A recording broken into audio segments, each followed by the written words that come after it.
Good morning, everybody, and welcome aboard once more with the lovely morning's game drive here in the Mara Triangle, all the way up in Kenya. My name is Ralph Kirsten, and on the camera we have Archie.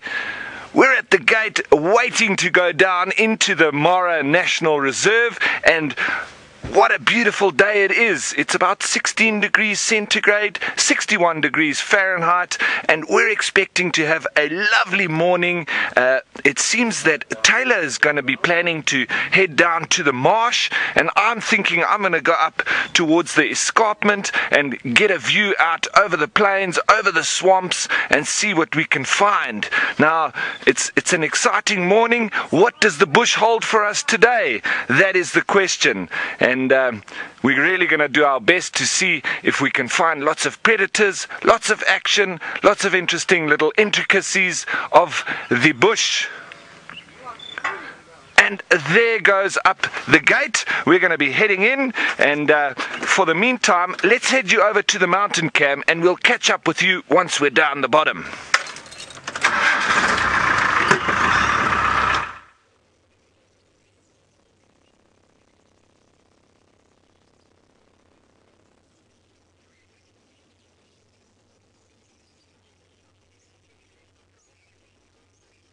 I hope you enjoyed watching it rise from the mountain cam. But now we have successfully avoided all the technical gremlins that we often experience going down the hill. So sorry, you can't watch the beauty anymore now, you just have to watch all of us. Good morning again, welcome to the Sunrise Safari. My name is Taylor. I see my hat is a bit low covering my eyes. And on camera with me is Manu. That was interesting. Please do the thumb dolphin for us. Look at this. This is amazing. I can't do that. I don't understand how that's working. Right, so there we go. Manu is a man of many talents.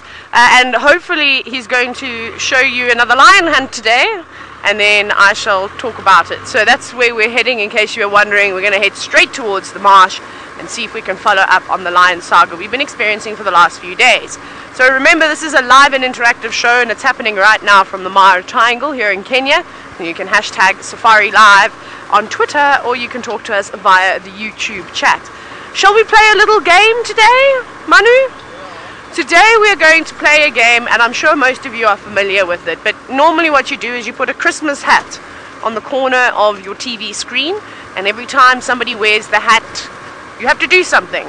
It's normally, I think, a drinking game. It's the early morning, we won't be doing that. Or it could be late at night, so you can choose.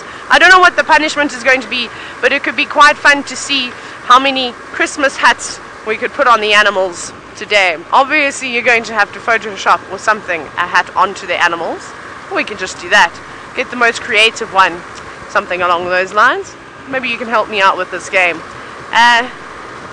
So I think we could do that. Here we go. We'll just share your best screenshot of the day, but you have to add some form of Christmas decorations or an outfit to the animals. This is obviously after work. I won't be jumping out and trying to put a hat on a buffalo or putting a piece of tinsel around an elephant.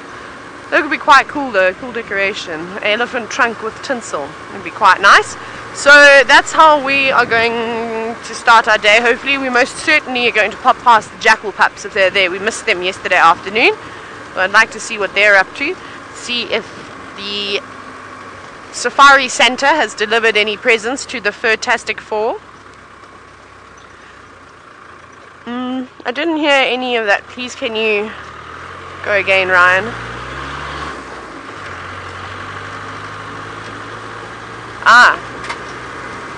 Chaser in time, you've demanded that you'd like to see giraffe. That's what it sounded like. That unfortunately, if nature provides giraffe, we might be able to show you some giraffe. Otherwise, we'll see what we can get.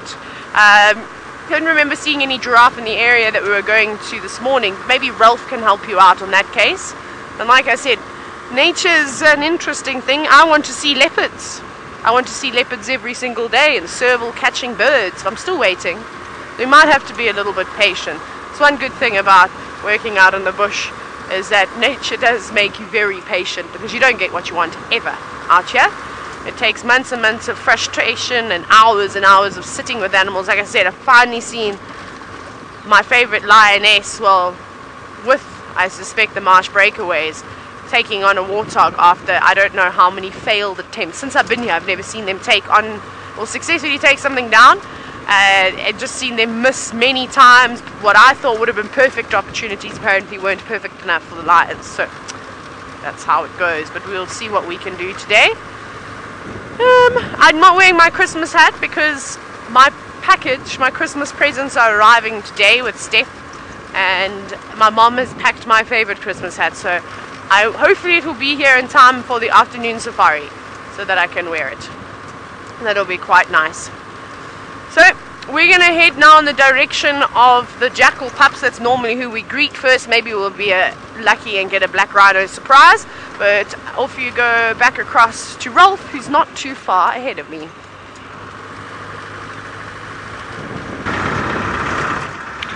Thanks, Taylor, and welcome aboard, folks, once again. It's been a lovely sunrise, and our plan for this morning, myself and Archie, we're looking for those odd little roads that we haven't been on just yet, and we've identified that one of the big roads that we haven't been on is this road just after this little riverine valley section. There's a road that leads up towards the escarpment, and then has quite a long run along the escarpment, and then heading back down towards where we were watching those hyena yesterday once more. So we might come past the hyena den, which is something that I'm really looking forward to, because with a group of 75 odd individuals, there's going to be all sorts of interaction going on there. And look what we have found in front of us right now. So this is live, folks. I have not prepared this, and look who is in front of us. We have a full pride of lions, and what a luck that is. So let's just stop right here. Let's let these lions just get comfortable with us being around, and we're one of the first people in the reserve, in the park, and we now are the first with these lions. So thanks for joining us. Thanks for being the first to see the lions this morning, and I wonder what they're going to get up to. It's nice and cool, so there's every opportunity, every chance that they could be a little bit active this morning. They all do seem to be lying up as if they've been busy already. Now, please don't forget to send your questions and your comments to the hashtag Safari Live on Twitter and on the YouTube live chat. That female that got up there, she looked like she's got a rather fat belly, and there does seem to be a few fat bellies around. I wonder if they've fed before they've all come and lay down here in the road. Quite possible. As we do hear vehicle coming behind us.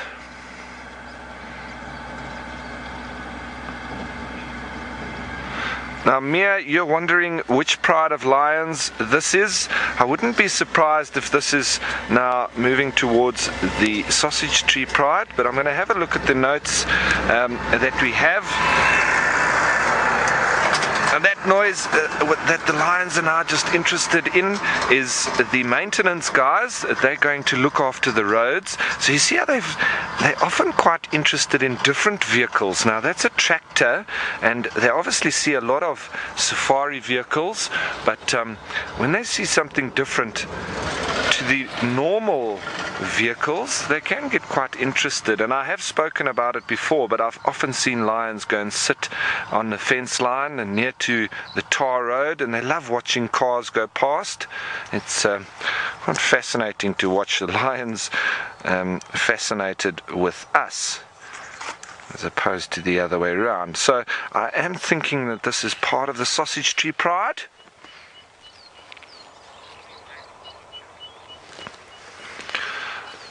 Una, you're wondering how many lions I can count? Well, let me just see there. 1, 2, 3, 4, 5, 6, 7, 8, 9.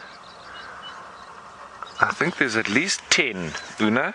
At least 10. So It's more than possible the sausage tree pride, and look at that, some of them are going up on the termite mounds. There is a little bit of movement, so they're not ultimately still, they're not ultimately flat, and it is that lovely time of the morning when it's nice and cool and they can be active. And what a find, hey? It's always lucky when you're thinking of going on a route and you've got nothing really planned in terms of what you want to find. You just want to go along and see what's down that road. And well, we've just found the road that we wanted to go on, and the lions have in turn found us, which is always a bonus. But like I say, there are some fat looking bellies there, and you can see they're almost really looking forward to that siesta that they've all earned. And now they're blocking our road, so we're going to have to wait for them to move out the way for us to go through. But I'd say that's a roadblock I'm willing to sit in.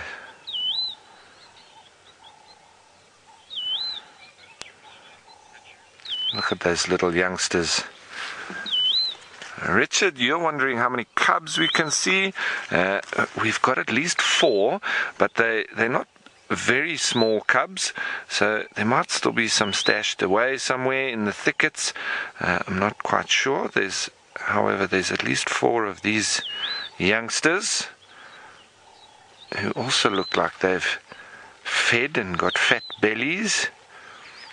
Everybody looks quite fat and happy and content.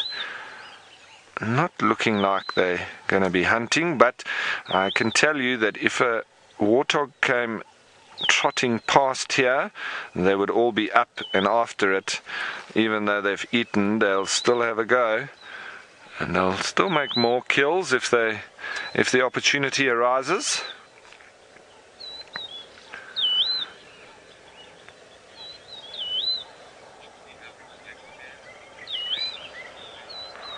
Now, Sue Brown, you're wondering what's the average lifespan of these lions? Well, generally of all lions, the males, they live a little bit of a more risky life, a little bit of a harder life. I know they don't do a lot of the hunting, but they do spend a lot of their time concerned with surviving the onslaughts of other males. And so their general lifespan is between 12 and 15 years, whereas the females, even though they do a lot of the hunting, they will live quite a lot longer than the males, because they don't have this whole fighting and stress around territories and dominance, etc.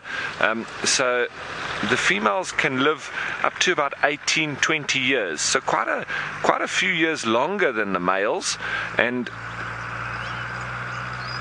And in captivity, obviously, they can live quite a bit longer than that. So, and the males will also generally live a lot longer in captivity. They've got richer food. They don't need to worry about the dominance between other males. So you're looking at, the males then lasting almost the same lifespan as the females in captivity.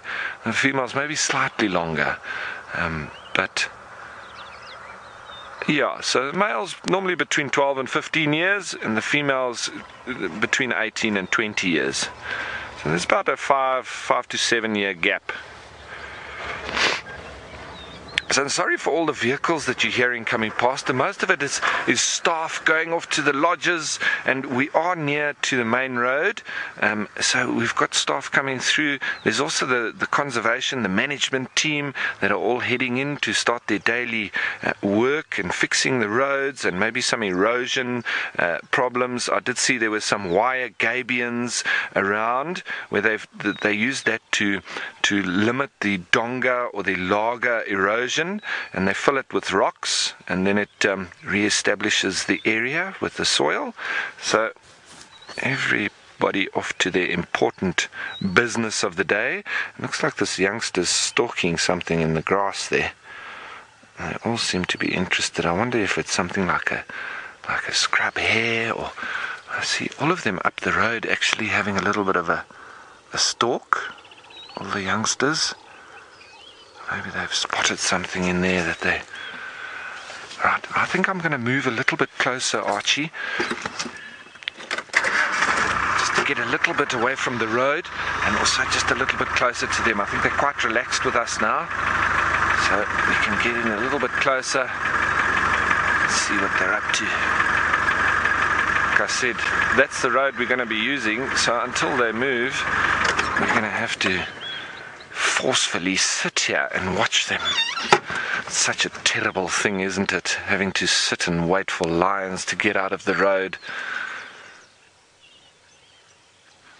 And look at that. Those youngsters are very cute.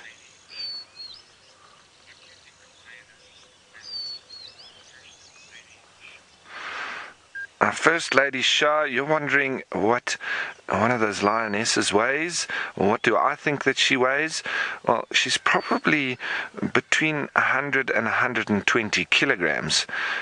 And it might not seem so much. Now, in pounds, that's well over 200 pounds. And a male would be nearly double that. So a male is sort of around 500 pounds, the female being well over 200. So quite a bit of weight behind them. Added to that, the strength, especially in the upper front quarters, and able to tackle animals and bring them down, as well as then going in for the neck and the kill. These females are built for stealth, built for speed.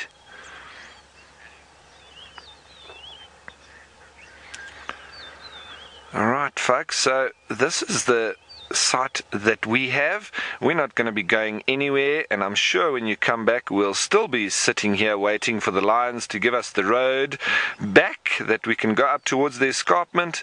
But in the meantime, let's go over to Taylor and see what she's up to.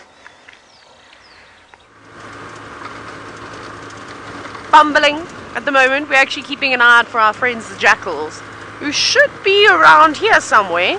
Unless it was too cold for them. It did rain last night as well, so maybe they've moved, but I doubt it. I'm sure they're going to be around here, so we're just keeping an eye out at the moment.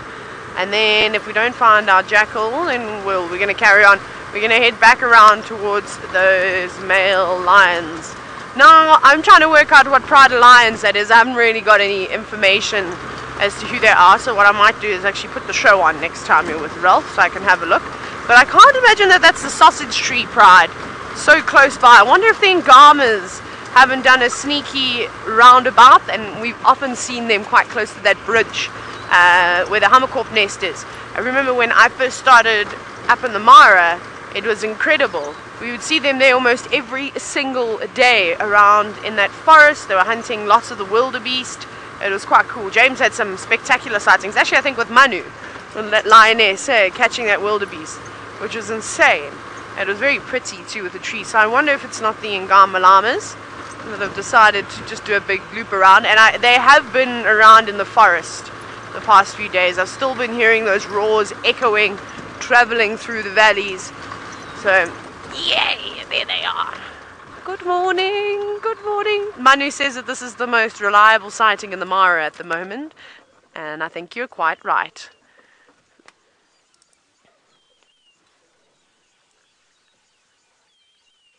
K6, you're wondering what portion of the Mara holds the majority of the cheetah?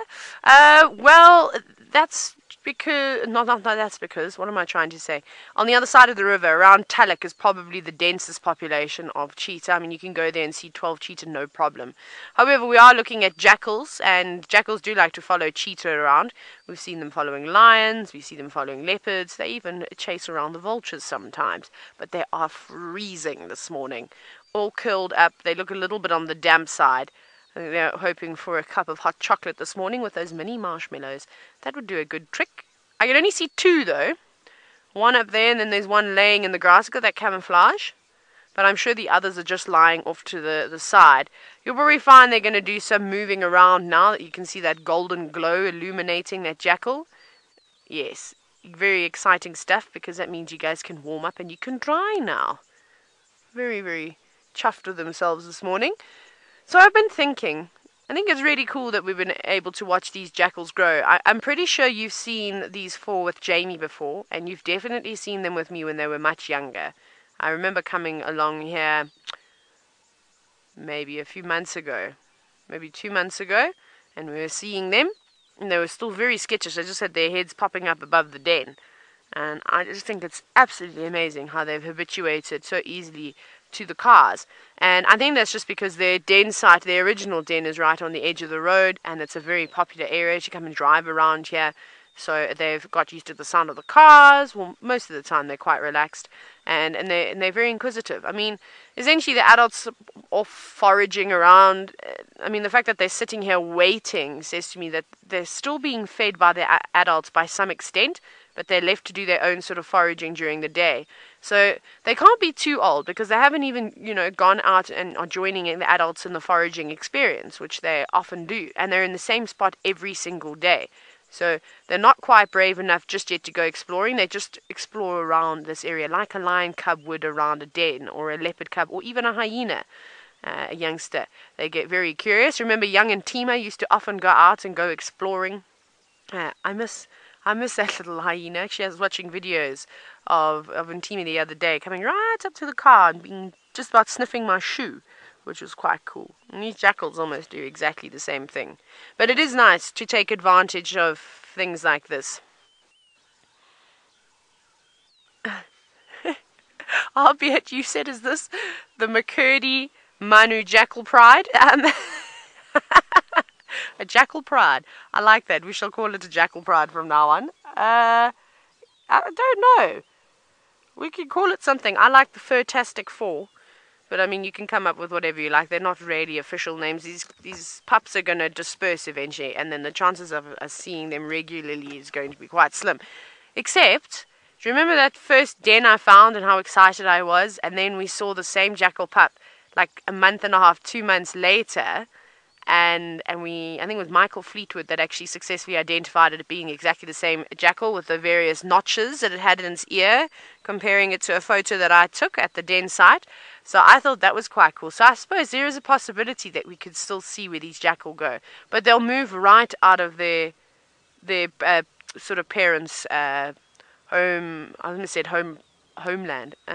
I got distracted. There's a car coming. Let me quickly reposition. I just want to pull off the road slightly. I did that thing where I park selfishly again. I really need to get out of that habit. Perhaps New Year, new me. I don't do New Year's resolutions. I can't be a hypocrite. But that's just me, of course. So I will carry on doing the same things. I'll just try and be a better person. Not too impressed that there's cars moving around. Not really even wanting to open its eyes this morning. See, it's curled up on that termite mound. I'm pretty sure it's quite warm there. Finding a nice patch of soil. Absorbing the heat from the ground. They look freezing and so damp and scruffy this morning. Where are your friends? Where are the other two siblings? I'm not sure where they are.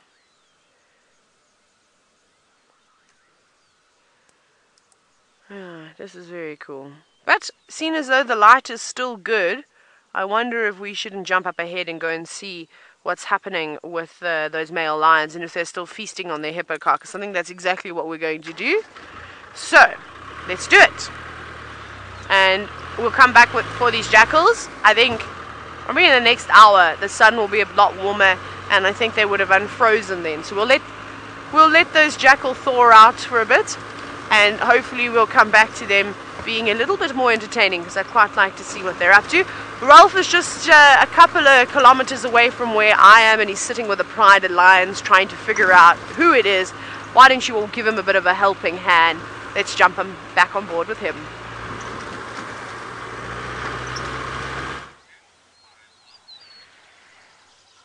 Yes, thanks, Taylor. And look at that little face. How cute is that?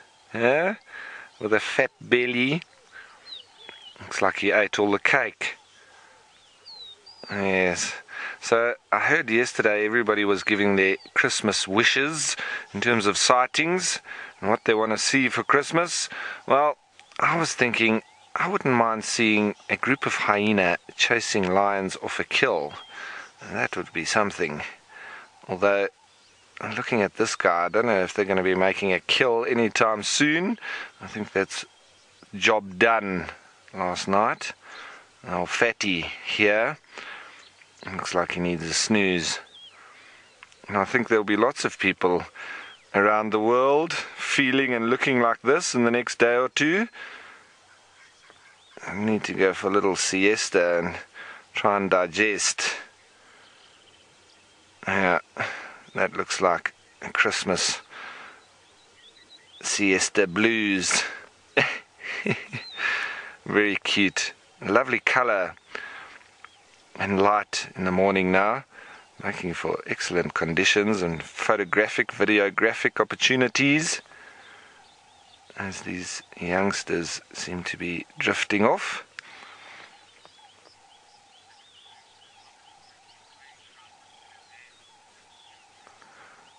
Becca Sue, you're wondering how far can a lion travel in a day?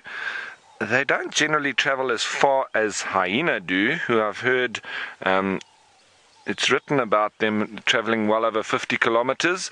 Well, I think up in the arid regions where resources are a bit further apart, I think they could even go up to about 80 kilometers. So that would be about 50 miles in one evening, whereas lions, I don't think travel as far. And that also depends on the area where they are, because like here, resources are a lot more concentrated. There is a lot of game concentrated in specific areas, and their pride or their territories of the prides are quite a lot smaller than in some areas. So I would say a group like this, and especially with youngsters moving with them, you're probably looking at between 20 and 30 miles as a maximum that they would sort of move around. But it all depends on how hard they have to work for food. But I would say that generally between 20 and 30 miles being a max. Remember, they can be up and down, looking for vulnerabilities in herds of antelope or zebra or whatever, you know, so they can have to zigzag a bit through their territory, try to find some animals that are vulnerable or unawares of their presence. So it's it would differ every evening and every day for lions, and it would all depend on how much they need to feed and how many animals are around for them to feed on. So very resource dependent. But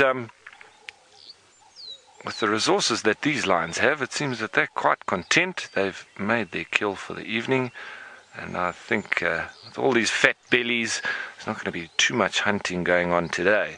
All I'm hoping is that some stage they move off the road a little bit so that we can get past them. I'm quite happy sitting here for now because it's a lovely morning sighting and lovely to spend a little bit of time with them, and the youngsters are a little bit active, so nice to see that. But I do feel that in not too long all of these lions are going to go flat, and they are going to spend much of the day, if not all of it, like that. But as that sun gets up and it starts to heat up, I'm sure they'll move a little bit off into the shade as well. So I'm sure that they will give us our space, and that will probably be the perfect time for us to move on anyway. So for now, we're just going to sit here and enjoy this lovely sighting.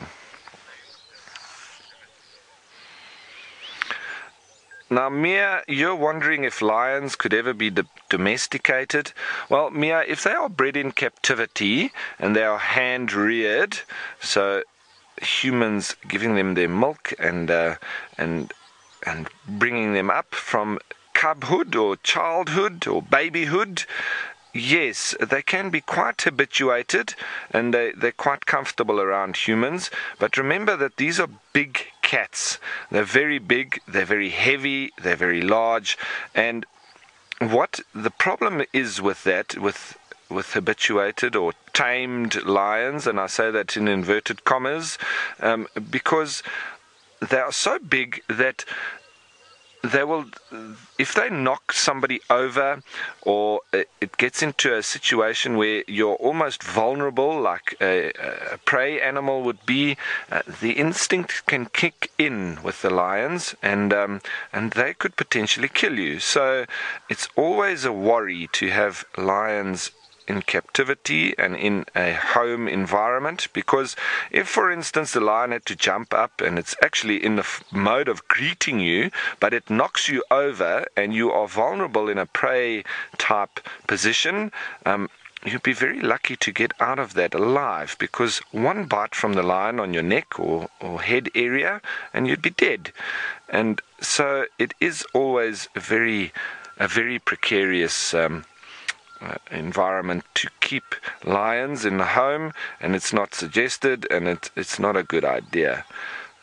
And the problem that arises then is that obviously, yes, then you have loss of human life, and then the compounded problem is that if you have loss of human life from a wild animal or from a domesticated wild animal, you normally have to exterminate the animal as well. So it lands up in a number of persons' lives lost. So the general acceptance is that it should not be done. There are cases, however, where highly trained and professional people do it, with rehabilitation centres, etc., or trying to reintroduce into certain areas where lion numbers have decreased, and then it is definitely condoned, and we wish those people all the best, because they've got the lions' best interests at heart. But just domesticating for the sake of it is not recommended, and we don't agree with it. So, and lions can very easily learn to hunt, even though they have been hand-reared. It all comes down to how hungry they are, and because they're such a big cat, they will start, once they get hungry, if you release them after being hand-reared, they will start to hunt things like scrub hare and warthogs, and yeah, it's all down to how hungry they are. Once they get hungry, then it does drive them to start hunting, and with them being such a big animal, it can be quite easy for them to just eat some small things, and they get a taste for it, and they start to learn. Getting fit again is one of the biggest parts of it, and it all helps. The hungrier they are, the harder they'll work for their food, and so it will then kick on from there. We've got a little youngster. He's been stalking around through the long grass.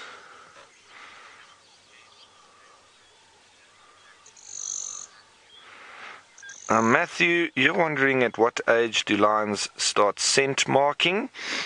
Well, when they're in the pride and they're moving around, they don't really, as youngsters, they don't really need to be marking at all. And it is actually once they get a little bit older and once they establish a territory. So for the males, that would be around 4 or 5 years old. That was when they would want to be marking. If they started marking a little bit before that, they would give their position away, and they could potentially shoot themselves in the foot, because they could have then a coalition of dominant males after them, and they'd be located then because those males would smell their markings and they'd be after them. So when they're in that nomadic teenager years, if I can call it that, they actually want to go under the radar, so they don't want to be marking, because that would give away their position and then get lots of angry males after them. So it's normally once they establish a territory, and you're normally looking at it probably between the ages of 4 and 5, but it can be different with all different males in terms of when they would be able to establish dominance over a specific territory. They will try sometimes and mark, but they'll very quickly learn that that's not a good idea. Alright, while we sit here with our cats, we're going to stay here for a little bit longer. Let's go over to Taylor, who's got some lovely interaction between some amazing animals.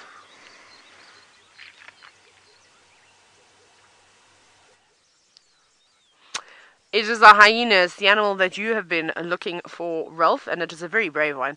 It is walking around the buffalo this morning. You can see that bull is not impressed. He's just keeping an eye on it. He's already given the hyena a warning once. Yes, now I love it when a hyena starts to put its head low down like that. Please give us a beautiful call. Although it doesn't really look very female-like. It actually looks like it could be a male, but it is so hard to identify the various sexes with hyenas. And we know that no one really responds to a male hyena's call. Now, Philip, you're wondering if there are any blonde hyenas in the Mara Triangle. You're talking about leucistic hyenas. Yes, they are on the border of Tanzania. And we're very lucky. I went out with Brent one day and Manu, and we found them, which was quite cool. So at some point we will go down there again and look for them. Most of their sort of territory does expand into the Serengeti, though, which is a little bit tough for us sometimes because they go too far in. And if they're in the triangle side, it's very cool. There's hyenas walking right past the car this morning. Sorry, hyena. My bad. Sorry, I just moved. Also lost my mic pack now. Not too sure. I didn't want to shuffle too much there. But not really worried, just taking a little bit of a wide berth now. But there's more hyena as well. Not afraid to walk past those buffalo, is it? I love the I don't care attitude. What can you smell? Can you smell Manu's chocolate muffins? That's why that hyena wanted to come back there, Manu. You're luring them. We're gonna be attacked. I'm just joking. We will not be attacked by hyenas in the car. There's some more hyena up here. Let's quickly have a look. There's a den around here. What is running in the grass? What is that? Oh, sorry, now I've stalled. You see there? It's a lion. Here we go. That's a male lion. Where are you running to, male lion? That's very far. That's on the edge of the forest. We've still got like 500 or 600 meters to go before we get there. What is about to happen, Manu? I want to race there, hey? Right. I'm going to drive like Ferrari Safari now. It's going to get a bit bumpy. Can I ask that I try and get into the sighting, if that's okay, please? We've got a very long way to go, and I want to try and get there as quick as possible. And there's also going to be lots of cars we're going to have to try and navigate through, so we might need to go to Ralph. They're going into the serious forest now.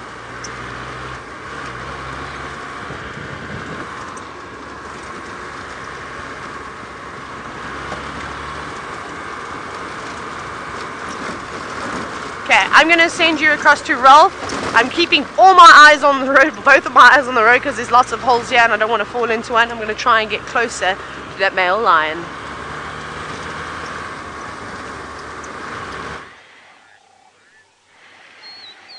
Yes, and we've still got our lion roadblock here. And it's been fascinating watching the little youngsters.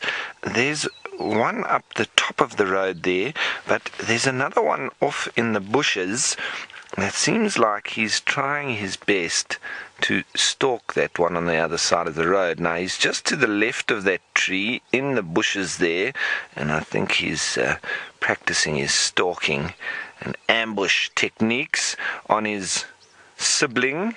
So I'm sure in a moment we might see him burst clear of that grass and jump on his sibling on the other side of the road. But he might give his position away before that. Anyway, we're sitting here lovely, and just up to the left as well, we've seen some elephants that are making their way through the grassland. And they're coming down, it looks like from the top of the escarpment. They're just making their way down through the grass, feeding as they go with their ears flapping. It is nice and cool this morning, so I don't imagine that they're too hot. And that's the scene that is set here. A lovely morning start. And there they're feeding as they go, enjoying the lush grass. And we've been hearing off in the distance some ground hornbills with their amazing bass-like drum beat. as well as the Deirdrix cuckoo going Deirdrix, Deirdrix. And we've got all sorts of birds calling here at the moment. Ooh, what's this little guy off to now? Or has he just gone to the toilet? Very nice to watch the lions. They're just doing their normal lion-y thing, but as I say, they're all nice and fat.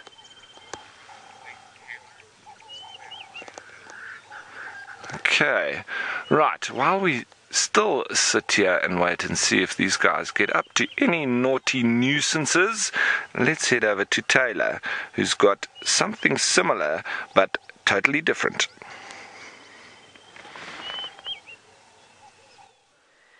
Right, before I even get into this, I think we need to go live with an action broadcast, please.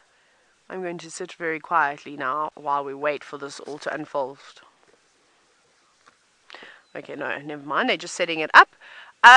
So this is all going to happen very quickly. We've got lions, just a quick introduction, elephant, jackal, and a huge clan of hyenas. Right, I'm going to sit quietly. Let's go live. Good morning, everybody, and welcome to the Mara Triangle in Kenya. We are sitting with two of Africa's greatest animals, the elephant on the left and a big male lion. Now, there's not just one male lion here. You're going to see another one very shortly, and they're trying to protect their hippo kill, which they made 2 days ago. There is a lot of excitement that could potentially happen here because there's also a big clan of hyenas starting to circle in and wanting to come and take this kill from these male lions. Now, I'm hoping also that this elephant shows the lions who the real king of the savanna bush is, because a lot of people think that it is the lions, but it is not. Size matters out here. So for those of you who have never joined us on a live action broadcast, you can chat to us very easily because this is happening right now. All you have to do is comment away, and it would be great to hear some of your questions. Look at the size difference between these two majestic beasts. One very regal, or two very regal looking lions, and then an enormous elephant. Now, he doesn't look very bothered, but when you are that size, when you weigh well over 5 tons, there's very few animals out here that will bother you and upset you, and it seems as though he's not interested in the lions today. He's letting them go. Those boys just watching from a distance, though. This is absolutely incredible, and especially in the morning light. Now, Aghouse, you said, beautiful. It is fantastic. It is really, really lucky to be out here and experiencing this. Now, there's lions actually chasing all the jackals around. That was amazing. Now, they're small little predators, which are called blackback jackal. I suppose very similar to foxes and coyotes. They have a similar type of behavior. And they're trying to get in on that hippo kill when those lions are not there and grab a few chunks of meat. But because that carcass is wearing thin now, these lions have been feeding on it for a few days. They're wanting to savor every last bit. Now, a jackal is no threat to a big male lion, as you can imagine. They're more like the Jack Russells of the bush and sort of nip at the lion's ankles and can be a bit of a nuisance to them. But there's so many. They've all been gathering now over the last few days, waiting for these boys to give up their carcass so that they can move on in and try and feast. But there we go. He's about to drag the carcass. You can see he's trying to tug on it now. Now, it was very difficult to see if it was a fully grown hippo, but yesterday I did manage to have a better look, and it looked like a sub-adult of sorts. And I wonder what he's going to do with it, because there's no point in bringing it out in the open, because that's just going to attract more and more animals this morning. And look who's approaching us now. This is incredible. Isn't that a beautiful cat? Andy, you're wondering if the elephants mind that the lions are that close. No, you clearly saw they weren't bothered at all. Like I said, a big male lion, even though he's fully grown, cannot take on a 5-ton elephant. Like I said, size matters in the bush, and it's important. Now, I want to show you there's another scavenger that's present at the sighting that I mentioned very briefly to all of you, and it's the hyenas that are just up here waiting, just on the right. I don't know where the rest of them have disappeared, but there must have been about 10 or 15 of them at one point. I could just see their heads all popping about the grass, and they're also waiting to make their move, which is so great. And the elephant is so relaxed, he's now having a drink of water. How incredible is this, that I'm sitting with 4 different species in one sighting? 2 of them are being part of the big 5. One of them being the most intelligent creatures out here, one of the most misunderstood creatures, that being the hyena. And then the jackals, of course, being the sly ones, with a beautiful setting of the Olololo escarpment just in the distance.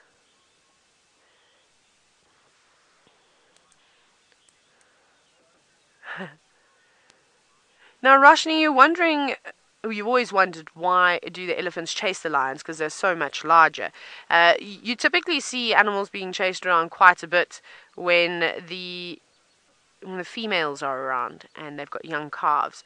They're obviously protective and they don't want to have the lions anywhere near them. So you'll see them charging in, and we've had many sightings before where actually elephants have come in and sort of chased lions that have been trying to take down buffalo, and ended up saving the buffalo's life, which is pretty amazing too. So sometimes these animals do work together. They do respond to distress calls. But like you saw there, that big male elephant, he's on his own. He's got no one to look after but himself.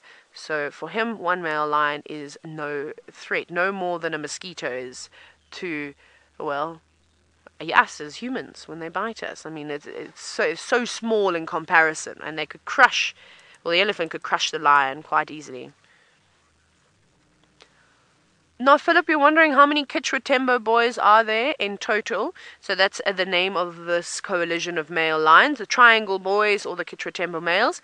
And I've heard there are 4. Apparently there were 5 at one point.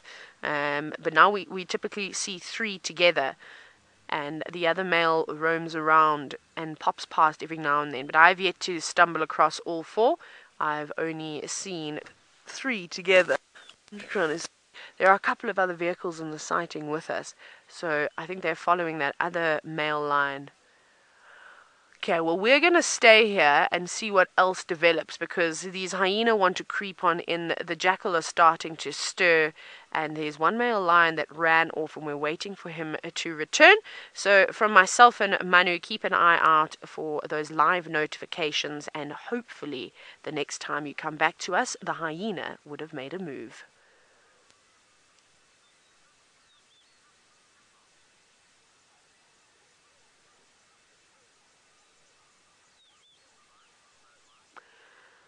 Hello, everybody else again. It's great to be back. Whew. I thought we were going to get some serious action there, but it seems to have fizzled out just slightly.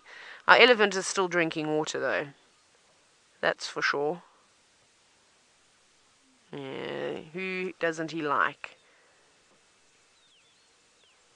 Just seeing. There's lots of hyena behind him, and they're all just laying in the grass at the moment. Sure, I got excited as we popped up. Oh, there they all have gone, Manu. I think he might have chased them already. Just seeing there's where most of the hyena ran. I was trying to figure that out. They've actually run on the other side of a little marshy area. They seem to be much more nervous of the elephant. And that elephant is now walking towards one more hyena. Better get out of there. Goodness, it's all busy. We don't know where to look this morning. That's what let's see. Yeah, he's lifted his tail away from his body. That's a slight agitation sign. Now, hyena, I would suggest that you move, or that elephant is probably going to move you. Let's see, walking right up to it. This is very interesting. You can see 2 hyenas in amongst the feet of an elephant. That's a sight you don't get to see all the time. Look at that hyena. I don't really feel like moving, elephant. Can't you walk somewhere else, please? I think he's having a bit of fun this morning, this elephant. Parading around, showing how big and strong he is and that he's untouchable. He's not impressed with them though. Now, Joe, you're wondering if a lone hyena would ever try to attack a big elephant. And no, it would be a very silly hyena. But you also saw that they're not particularly interested in moving out of their way. That's why I love hyenas so much. Their attitude is just fantastic. They don't care. They do what they want. They don't let anybody stop them. Well, they try not to let anybody stop them. Lots of crowned cranes flying around this morning. It's a very, very pretty picture that nature has painted us this morning. I can't believe our luck. I'm glad that we came back around here. Isn't that lovely? All the birds of the marsh. Where are you flying to? That is so stunning. You might be able to hear all the birds too.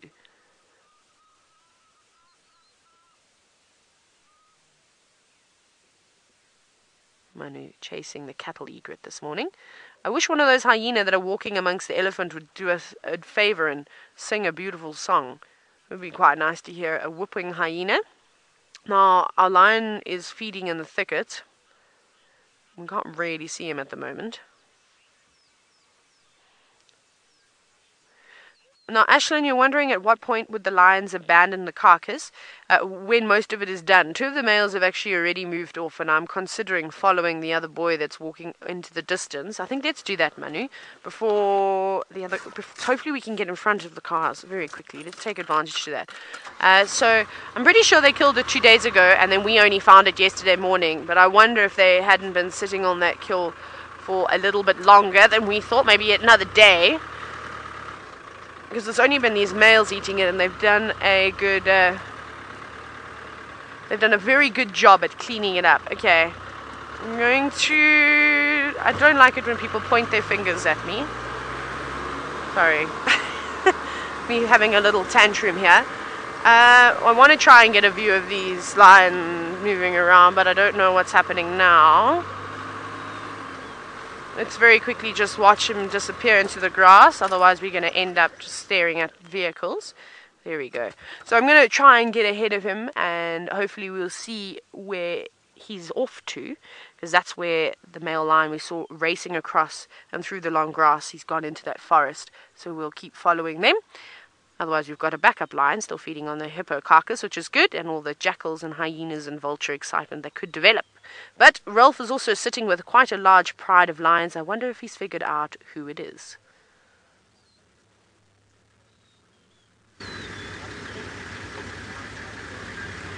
Thanks, Taylor. Yeah, I haven't quite figured out who they are just yet, but it's a wonderful little site here with a mommy and the next generation.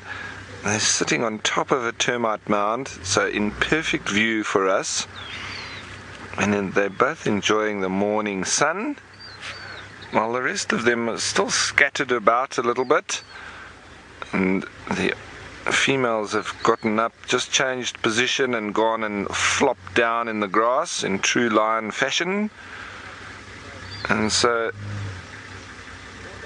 the youngsters have just been playing a little bit with that little bit of morning energy, but I still think that it's not going to be too long and all of these animals are going to be enjoying their sleepy time.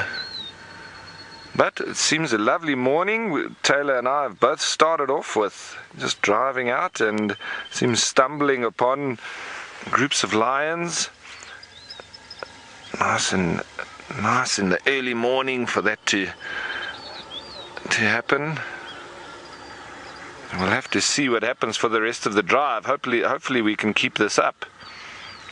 For now, we're still nicely blocked for our route up towards the escarpment, but I'm not complaining just yet, except if they start sleeping the day away, not doing anything and still blocking my way. But I'm pretty sure, like I've said, as that sun comes up, starts to get warmer, they're going to seek refuge in the shade, which is not too far off. I think for now they're enjoying that morning sun. Look at that fat belly, hey?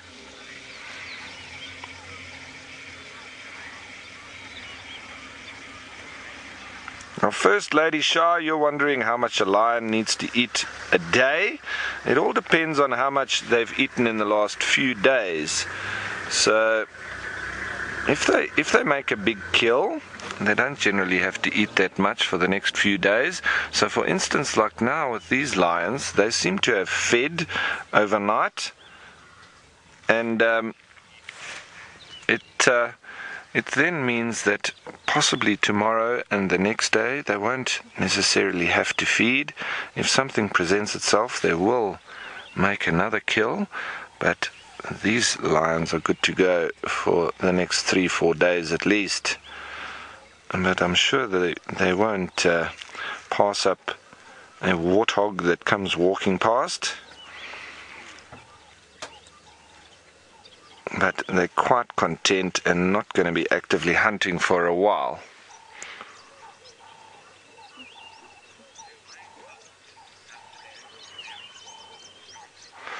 Scarlett, you're wondering if lion cubs become fascinated with the vehicle, or vehicles. They can be quite interested, and they can actually get quite bad habits.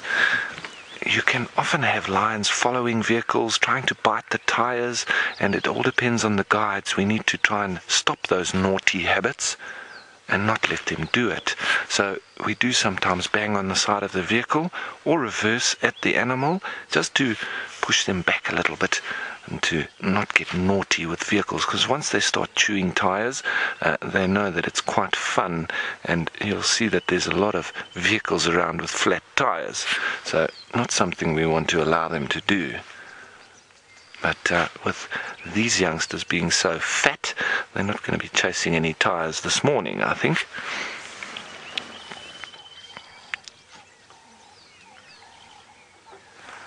It's a lovely sight, that, looking out, mommy over the youngster. Still in that lovely morning golden glow. As the sun gets up, things start to become a little bit more bland as the sun comes directly from above. It's always lovely light in the early morning when you've got those contrasts and the shadows.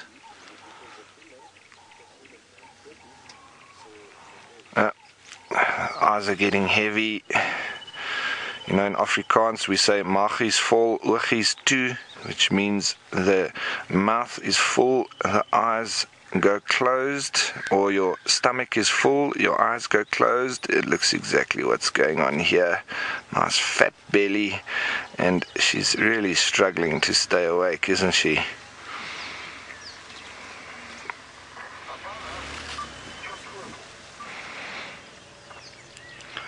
Lovely colours on the lion, that tawny colour, such well camouflaged in the long grass, absolutely invisible once they lie down.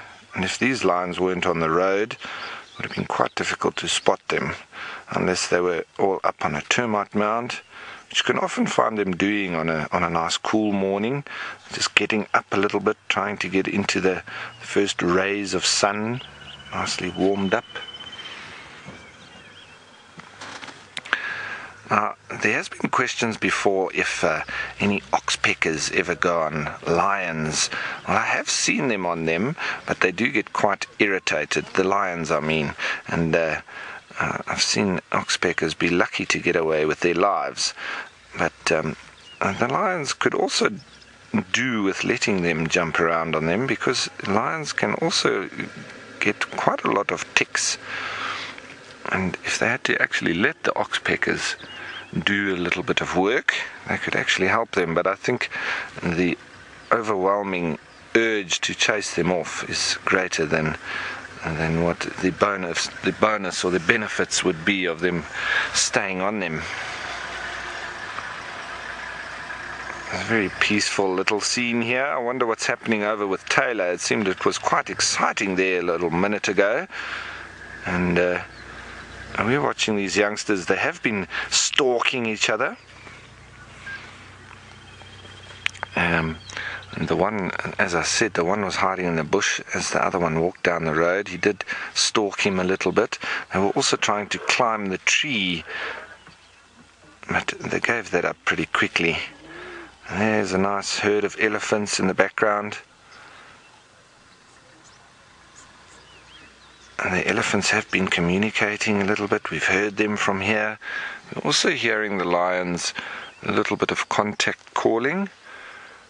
And I wonder what's happened now, because there are a few of the youngsters up, and one of the females has also just gotten up. I don't know if there was a little bit of an irritation between them. Maybe one of them jumped on the other one.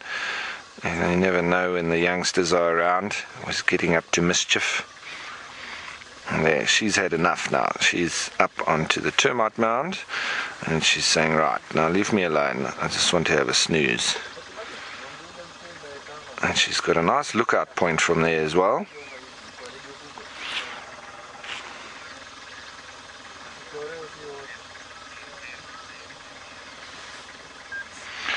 Right, so while we sit with our female lions and cubs, it would be quite fitting to go over to Taylor, who's got the other half, or the better half, I would say, of this species. So let's go over to her.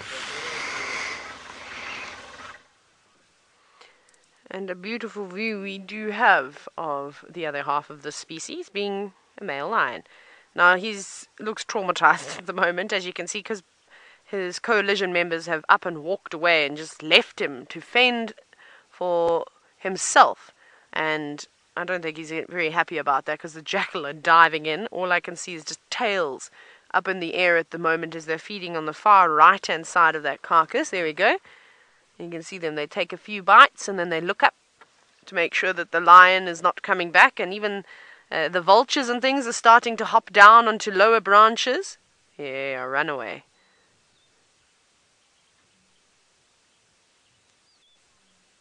It sounded like he was trying to roar. No, it might be one of the other males doing a contact call. And voices, not all their voices yet. It's so deep that we would be able to hear it from here, even if it was just a soft contact call. But I'm hoping that as soon as this male lion abandons the kill, which he eventually will, I think it's going to get to that point. I think that's what's happening now, with those two other males walking away, is that between the jackal, the vulture, and the hyena, it's going to be quite spectacular who's going to get in on that carcass first. So that's what I'm most excited about. So we probably won't follow the lions. I think we've spent quite a bit of time with them over the last few days, which has been fantastic. But it would be quite exciting to see 3 different scavenging species, or specialist scavengers, all try and take on that carcass at once. And that would be amazing. We don't get to see that all the time, that's for sure. Now, Spara, you're wondering what type of carcass is that? It's a hippo. We confirmed it yesterday afternoon that they'd taken down the hippo, but it doesn't resemble anything remotely. It looks like a hippo at the moment because they've been feeding on it for the past few days. So it has, unfortunately, been devoured, most of it now. And you can see they've got big swollen bellies. They've probably been feeding right through the night. I'm sure they've had quite a long evening too. I think those hyenas would have come a lot closer, having the cover of darkness, and would have been harassing these male lions. But a hyena knows when there's 3 big males around, you better be careful and keep on your toes, because male lions are known to kill hyena. They're all the vultures, like Christmas decorations. It's a pity we don't have lots of Narina trogans and Ross's Tarocos bouncing about. Jenny, you're wondering if it was an adult hippo. I think it was a sub-adult. It was hard to tell. It's exceptionally far away, and we haven't had the clearest view. But the fact that most of it has been devoured in just a few days makes me think that it was possibly a sub-adult, maybe a young male that is obviously not with mom anymore, trying to find his feet. Maybe it was a calf, only a couple of years old, that the lion's managed to separate from its mother. So we weren't here to see what happened, so we can only speculate. And like I said, it's a pity it was tucked away. For us, it was a pity because I couldn't see the actual size. For the lion, however, it was a very, very good idea to try and keep it. I'm sure that's where they killed it, though. Can't imagine they'd be dragging a hippo carcass around very easily, especially when it was fresh. So keeping it underneath those trees was the best idea. It hid them away, firstly. We were lucky to have found the lions. I only found them because I saw the tracks on the road and I followed their footprints. but no one else would have known that these lions were actually here. They only figured out yesterday afternoon when they saw us leaving the sighting, and I thought, oh, okay, if someone asks me, I'm going to have to tell them. So I told them where the male lions were, and now everybody is coming here. So peace and quiet is over. Sorry, cats. Luckily, they're far off the road, though, so they won't be pestered too much. But they didn't do a good enough job, though. The vultures spotted them, the hyenas know they're here, and the jackals are also hanging around. So, unfortunately, they've got the triple threat of scavengers coming through. And that, what is left of that hippo carcass, once he moves off, once the big boy goes away, there's not going to be much left, and it's going to happen so quickly, and it's going to be a spectacular sight. That is all I can say.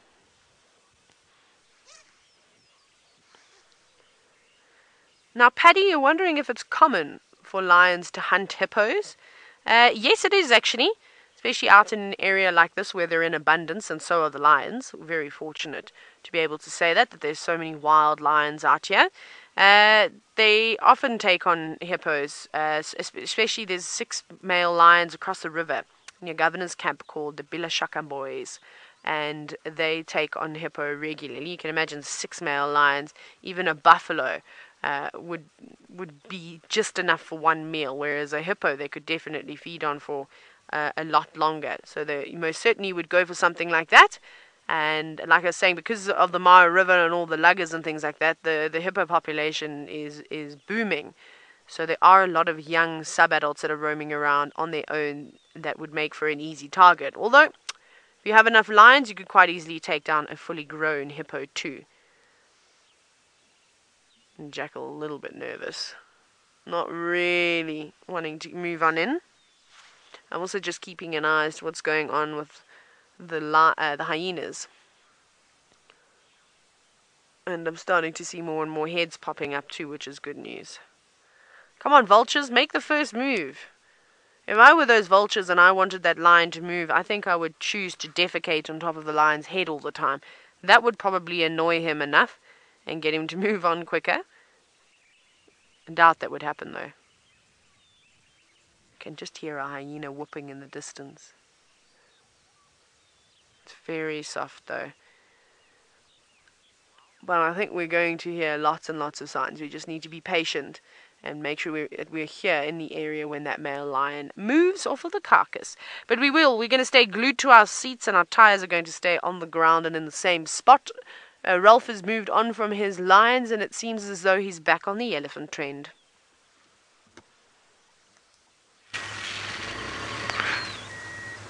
Yeah, thanks, Taylor. Sorry, we moved back from the elephants back onto the lions, and I was wondering, you know, around the world there is a little bit of difference in cultures and traditions, but I do know that some people celebrate Christmas Eve and have the big meal then, and other people, like we do, we have more of a Christmas Day type celebration where we have our nice big hot meal and so on.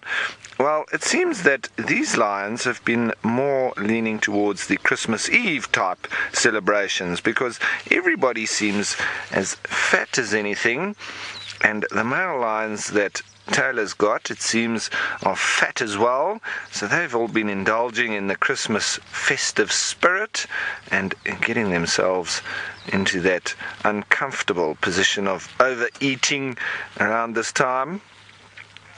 And I wonder what these guys had as opposed to those males with the hippo.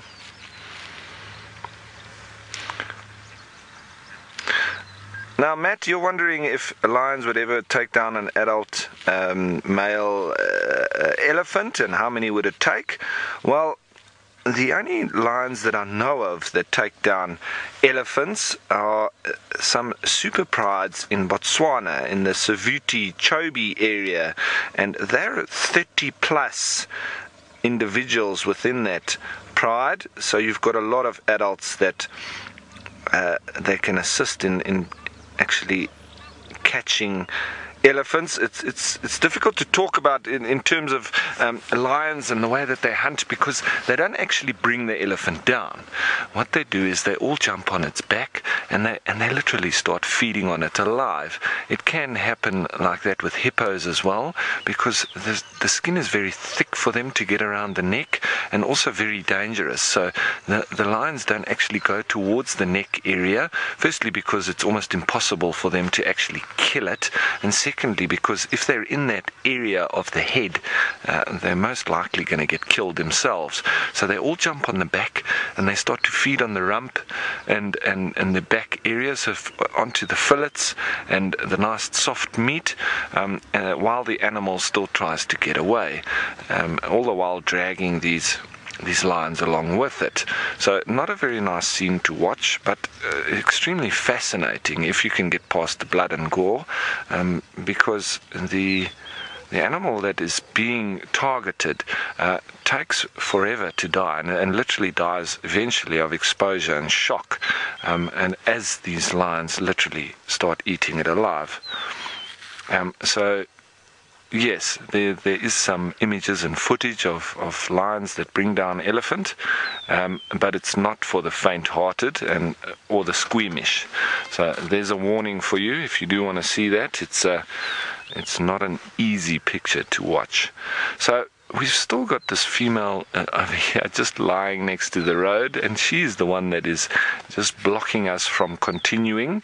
But once again, I won't be complaining having a bit of a lion roadblock.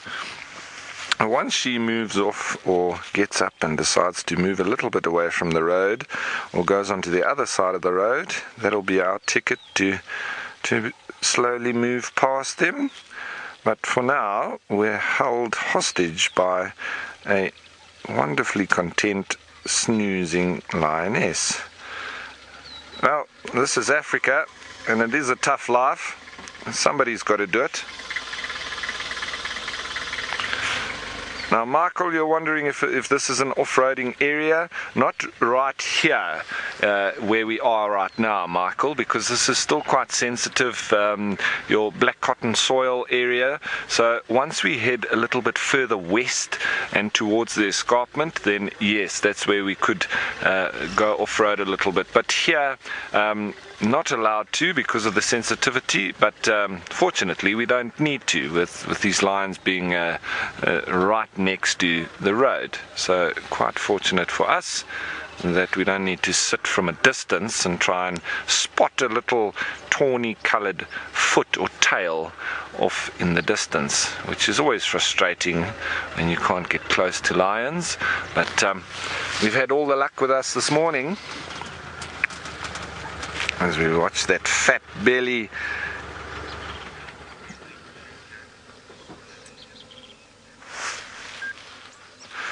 Alright, so let's hope that sooner or later we get a gap to move through here.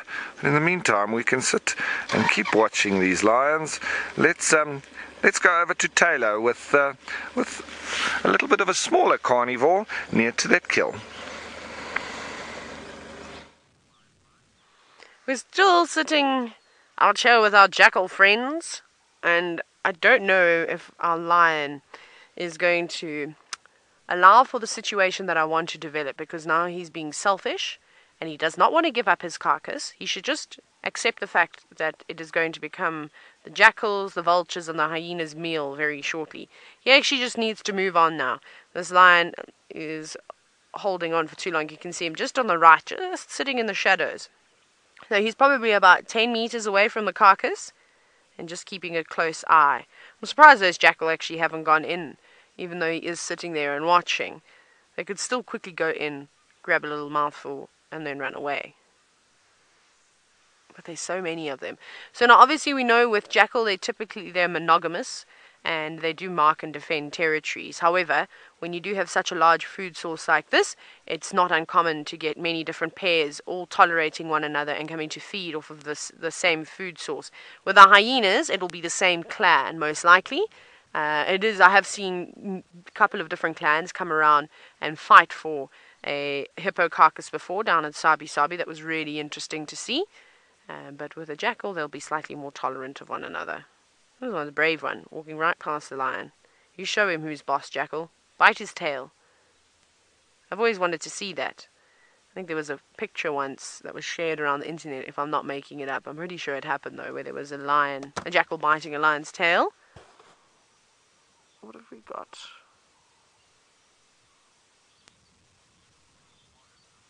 Is that an Egyptian vulture? Hey now? Hang on, sorry everybody.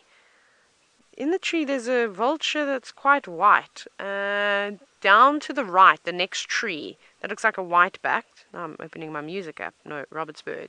Down from there to the next little tree. There's a tree on it. There we go, you've got them in screen. There's a bird sitting, go down, there we go. This is a bird I've not seen before. Oh my goodness. It's a palm nut vulture. Woo! Oh my goodness, everybody, this is so cool. I've never seen a palm nut vulture before. And this is the first time that I've ever seen one in my entire life. That is amazing. Ah, bucket list bird done. There we go. Let me know what number bird it is for you. I think Brent did see some not so long ago. And that was very exciting. I was shocked to actually hear it. I don't know, is that a juvenile sitting above it? These mottled brown feathers. It could also be an eagle. I didn't really get a good look at it. Turn your head. Top bird, turn your head, please. No, I can't see. It does look mottled, though. I think it could be a juvenile palm nut, but we'll have to wait and see, of course, with the beak. And it won't do that. That's so cool. I did not think I was going to come out and see a new bird today. That's really nice. I really need to go through my bird list and actually figure out how many I've seen, because I have absolutely no idea. So these vultures are actually quite interesting, and they eat a variety of different things, and hopefully we'll get to see them scavenge. But of course, as their name suggests, they do eat the flesh off of the dates, or the palm fruit, sorry, let me be correct here. And then I would assume, because they're living along river lines, we see a lot, that's where a lot of these palm trees grow. I'm sure they must eat things like frogs and crabs. I'm sure if there was a fish that had died and washed up, they would eat that too. No, that's an eagle up top there. That is not a juvenile. It looks like a tawny just sitting up there. I got quite excited. It would have been amazing to go and see an adult palm nut vulture and then to have a juvenile in the same sighting. Very, very, very cool. They're unmistakable, though. Colleen, you said this is number 101 for you. Very nice. I actually can't stop looking at it, so I'm going to have a quick look with my binoculars again.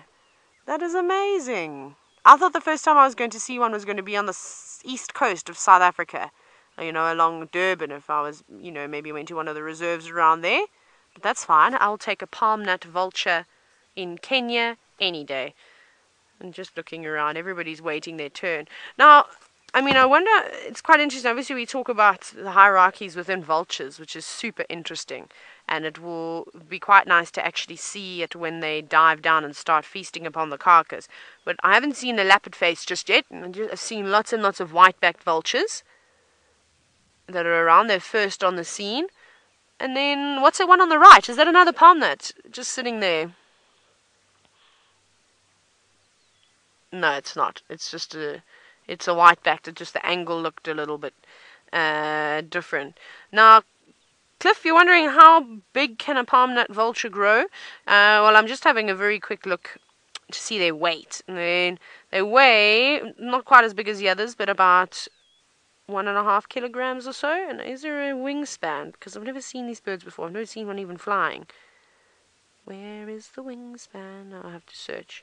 I'm looking at my app that on my phone. I'm so glad that I at least have some of the birds here, because I didn't bring my book out again. I'm terrible.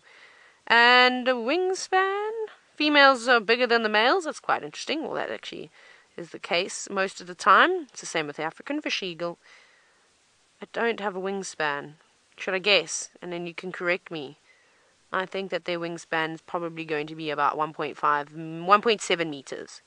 Let's go with that. Between 1.5 and 1.7 meters. But perhaps some of you can fact check me very quickly, because I do not have the answer to that. Now, Karen, you say that is my Christmas gift from the bush. It is. Oh, there's many things that I'd like to see for Christmas, that's for sure. But a palm nut vulture is certainly it.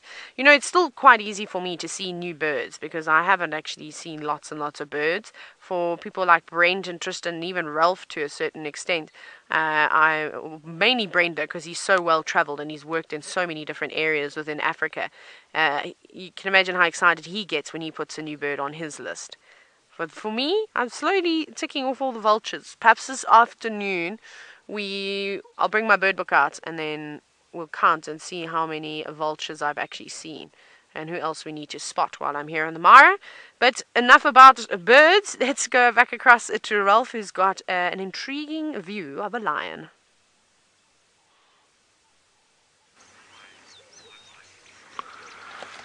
Thanks, Taylor. And yes, what a treat it is. We've just managed to be able to slide past the female that was on the road without disturbing her, and we've just stopped here next to the female that was lying on the termite mound because it's so beautiful that we couldn't go past without stopping. And she's lovely out in the open in an elevated position, hitting that beautiful morning light and looking content as anything. She's had a lovely meal, which is obvious from that bulging belly. And we're just enjoying being in this pride's presence because it's very obvious that we're not going to get any kind of overly exerted energy this morning from this group. So I think after this we're going to be moving on to try and see if we can find some predators with emptier bellies that are ready for trying to catch something, because as I say, in the next half an hour or so these lions are going to take up position for the rest of the day, which is going to be flat out and working off all that food that they've ingested. And there's some that are already fulfilling that role, hiding behind the termite mound.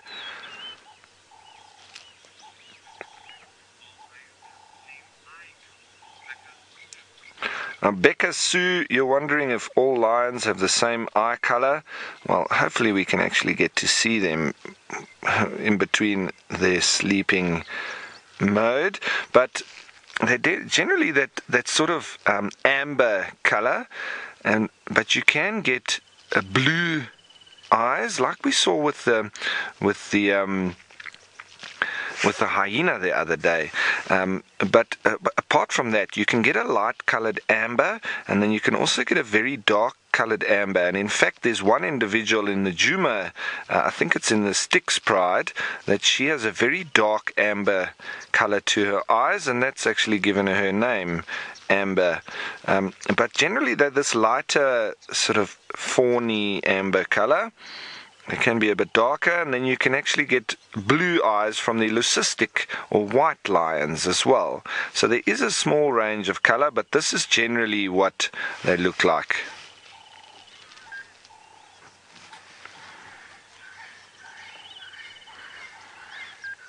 Well, Teresa, you're commenting that this is the Queen of the Mara. Well, she very much looks like it, doesn't she? I would have to say so too. She's at least queen of this area, I would say. We don't see any males around, and I'm not sure if there are any in this particular area at the moment, but for the time being, this is a beautiful sight.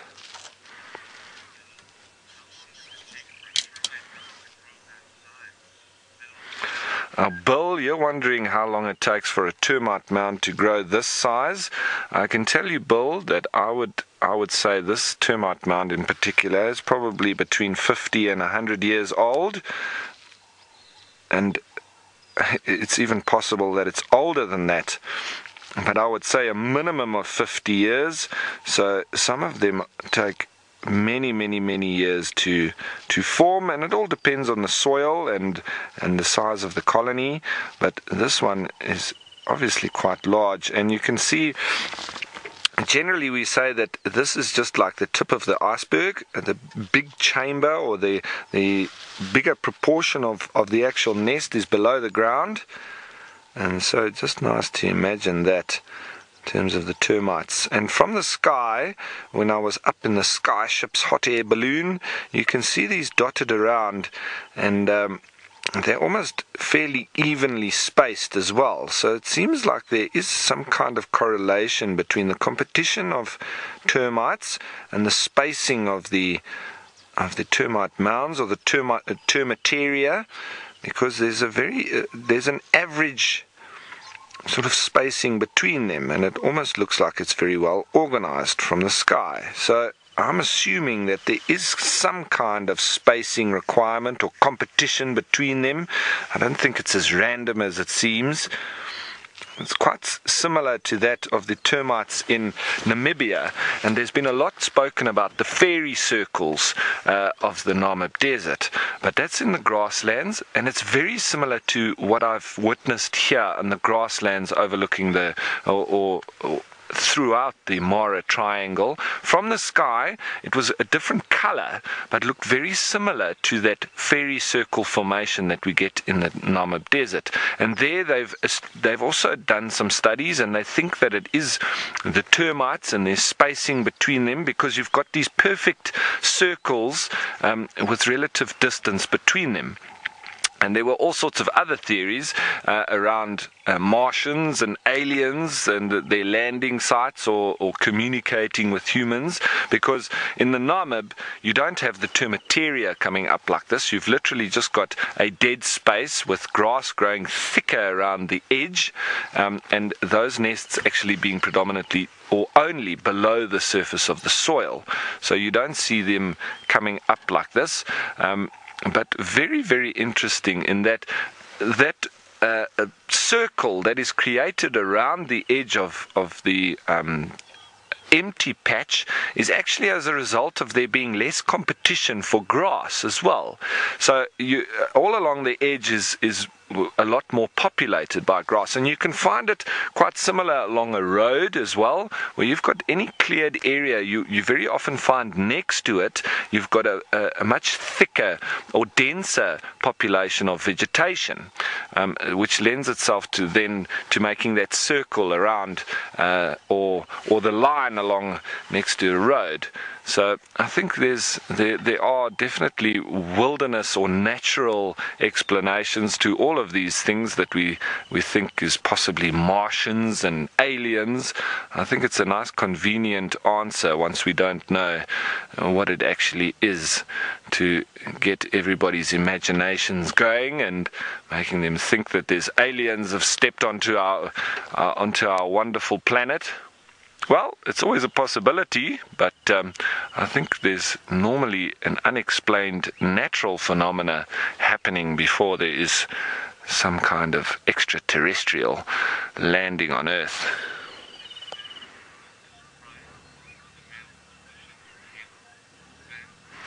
Now, Ben, you're wondering if this pride belongs to the male coalition that is with Taylor.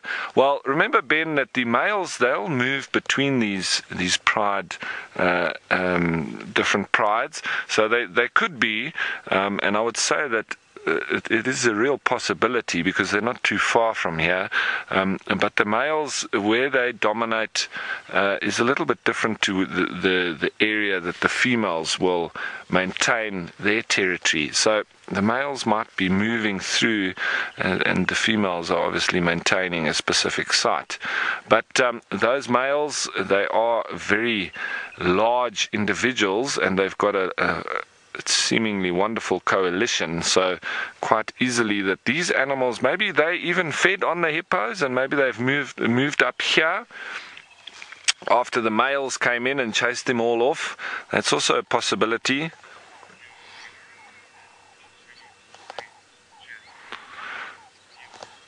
Now, Jack, who's a new viewer, you're wondering how close we are to the lion. Archie, what do you reckon? If I had to space this out, I would say that it's between 10 and 15 meters. I wouldn't say any more than that.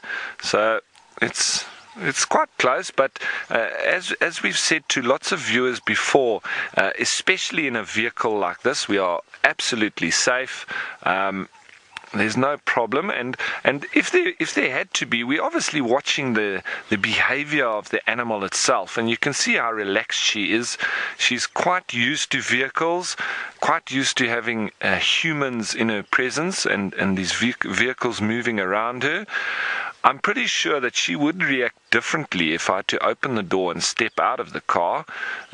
She would probably stand up, and I think the rest of the pride would as well, because they're not quite as used to those animals on two legs being near to them as they are the vehicles being near to them. So there would be a different response, but at the moment she probably just thinks, oh, there's this big green smelly animal again with a really flat back and not really any head. So I think they're really curious about vehicles, but I don't think they really hold much of a problem with them. But ultimately we are safe, and especially with such fat lions like this, they're not going to really be bothering us at all.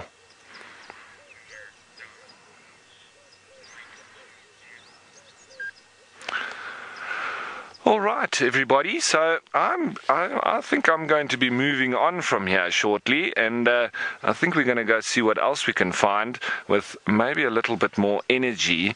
But it's been a lovely morning with the lions as she gets up and starts to move on a little bit. I